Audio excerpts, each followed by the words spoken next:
Good day everyone. We are the Group 4 and we will going to discuss the key issues in development.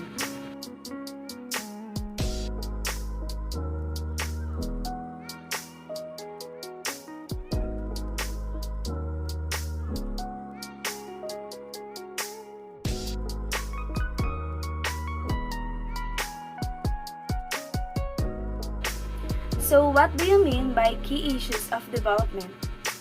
Kapag sinabi po nating key issues in development, ito po yung pangunahing issue o problema sa pag-unlad. And my groupmates po will give some issues that is probably happen in our country.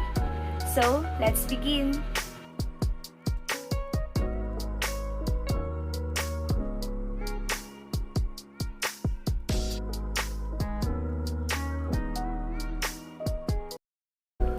Good day everyone!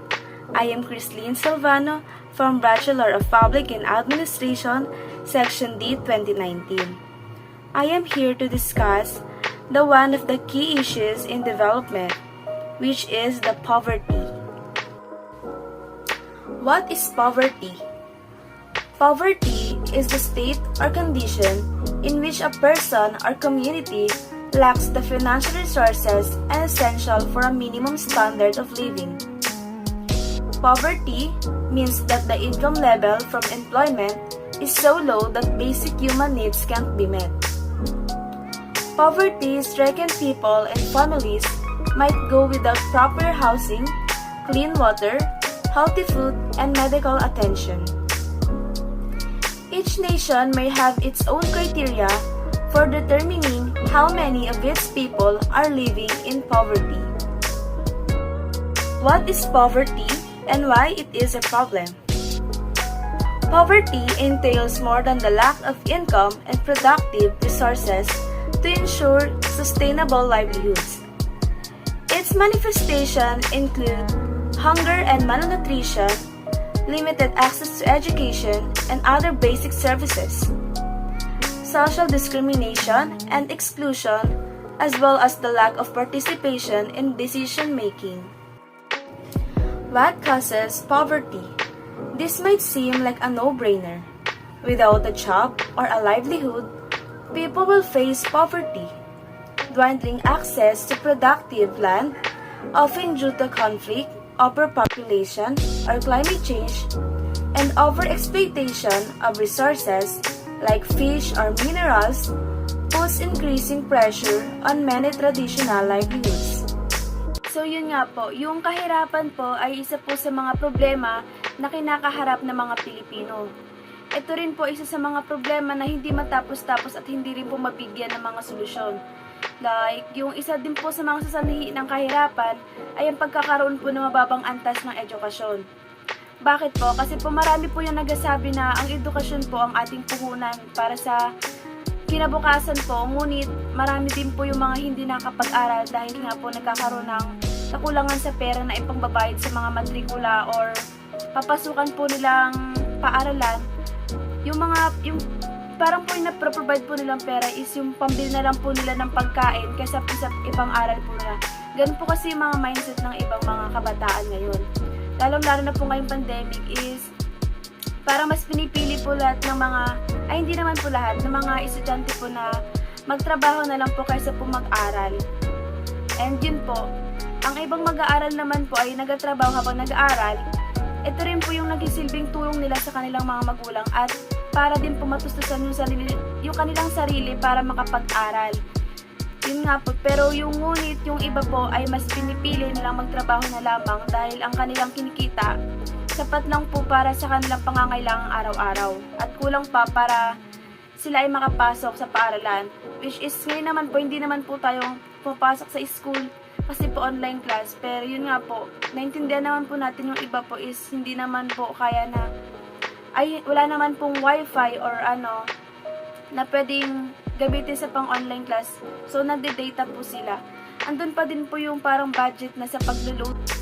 Ang kawalan din po ng malinaw na pagpaplano at labis po na paggastos ay isa rin po sa dahilan ng kahirapan. Bakit po? Dahil po ang ibang tao po ay padalos-dalos kung magdesisyon. And mayroong mga tao po na mas inuuna ang kanilang kagustuhan or mga luho po kaysa sa mga pangangailangan ng kanilang mga pamilya. And ang nararapat na pera na nakalaan para sa kanilang kakainin araw-araw ay kadalasan din po naubos dahil po yung iba nga po ay hindi marunong humawak ng pera. And yun po, ang iba naman po ay nagkakaroon muna ng pamilya kaysa magtrabaho. Kung kaya't hindi po sila malinawan kung saan sila kukuha ng kanilang gagamitin sa pang-araw-araw. And ano po, mayroon din po mga nakakahanap ng trabaho pero hindi naman po pang matagalan. Pero ano po, parang marahil ay kulang lamang sila sa mga sa tiyaga at pagpupursigi. Ngunit isa rin po sa dahilan ay yung pagkakaroon nga po ng mababang antas ng edukasyon. Kaya po dito po masasabi po natin yung education po is very important in our life po.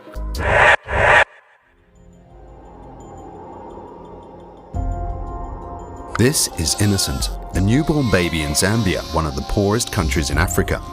What are his opportunities in a world where the gap between rich and poor is still growing? Where the wealthiest 1% possess about 40% of the global wealth, and the 3 richest billionaires own more than the 58 poorest countries combined. In a world where 600 million children live in extreme poverty, and where 19,000 children die of poverty every day, that is 1 child every 4.5 seconds. Where food prices are on the rise again, where nearly 1.5 billion people have to get by on $1.25 per day, the poverty line. That means half a loaf of bread in Europe or the US. Another 3 billion people live on $2 a day, which means a kilo of potatoes in developed countries, where 300,000 women die during childbirth because of medical complications which can be easily treated in the developed world, and where the babies of these deceased mothers have up to 10 times the risk of not reaching their second birthday. Where the life expectancy in Zambia is 52 years, compared with 81 years in the Netherlands. Where globally 80% of children go to school, but in Western and Central Africa 40% do not. In the whole of Africa, over 45 million children do not go to school, which means that they will lack the education to be able to work their way out of poverty. During this film, another 25 children have died of hunger-related diseases. Is there no hope at all? There is, because according to the World Bank, in the last 2 decades, real progress has been made. We will reach the most important Millennium Goal by 2015, the halving of extreme poverty compared to 1990. It is possible. Tackling poverty is not a hopeless battle. Also, in times of economic crisis, we must try harder, because only then will there be a future for millions of deprived children, and for Innocent.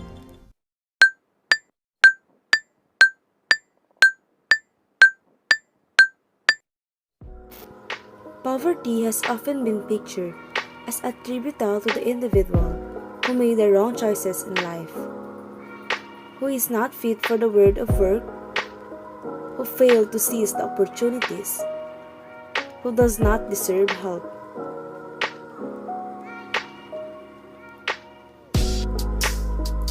As if society were a fact of nature, a given that we cannot change.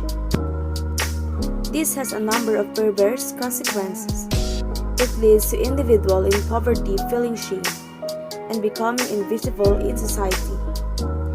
It legitimizes discrimination and institutional abuse against those who experience poverty.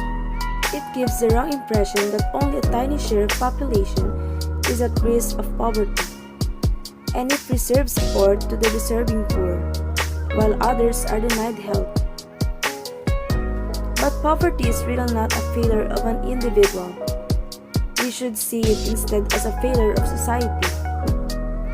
A society that fails to recognize the competence of people in the poverty, a society that relies on the fetishized conception of merit, a society that does not ensure inclusion, but instead creates exclusion.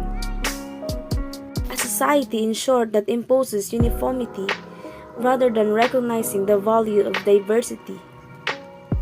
To combat poverty, we should not shame or penalize people in poverty. We should instead create an economy that is truly inclusive. Recognizing the potential of each individual building on the inventiveness of people in poverty and their multiple skills, on the social innovation that they imagine, on the solidarity networks they develop. This is an economy in which each person is not considered a passive recipient of support, but an actor Corruption. What is corruption? Corruption is a form of dishonesty or a criminal offense which is undertaken by a person or an organization which is entrusted with a position of authority in order to acquire illicit benefits or abuse power for one's personal gains. Corruption may involve many activities which include bribery, influence peddling, and embezzlement, and it may also involve practices which are legal in many countries. Political corruption occurs when an office holder or other governmental employee acts in an official capacity for personal gain. Corruption does not occur in government buildings. You can see corruption in daily life. It impacts the implementation of the rule of law and demographic values. It results in decreased funds available for important infrastructure investments such as roads, schools, and hospitals. It takes valuable investment away from educating the next generation. Nearly 1.26 trillion US dollars is lost to corrupt in developing countries each year according to the research. Types of corruption. First, petty corruption. Petty corruption occurs at a smaller scale and takes place at the implementation end of public services when public officials meet the public. For example, in many small places such as the registration office, police station, state licensing board, and many other private and government sectors.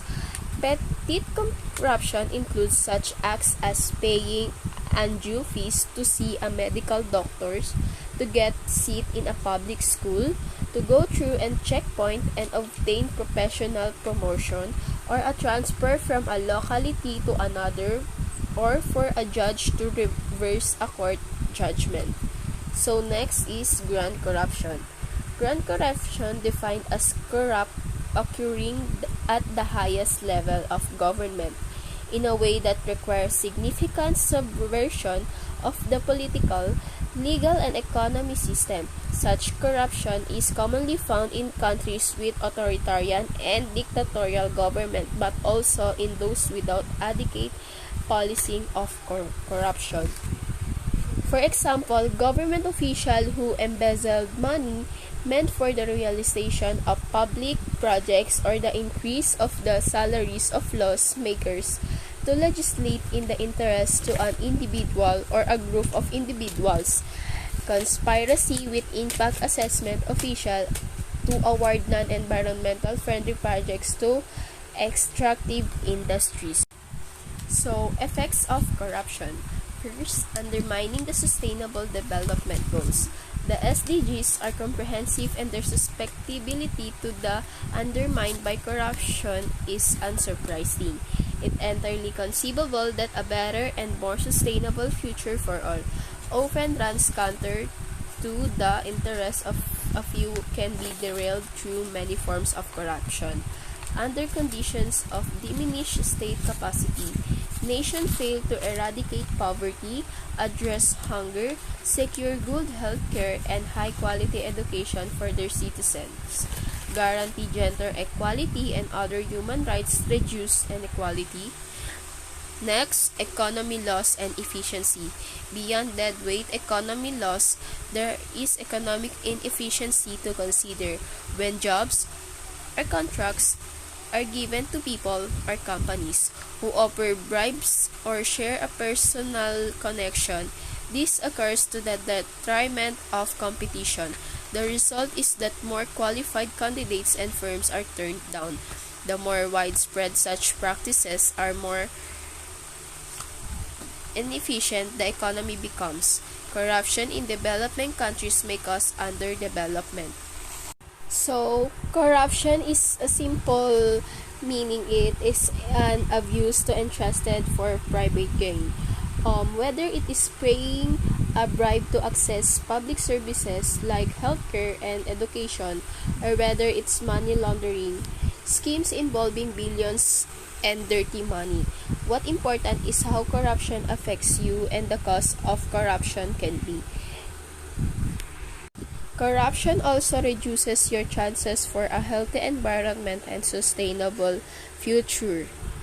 Okay, thank you, Ms. Tabernal, for your report. Now, let's tackle about population growth.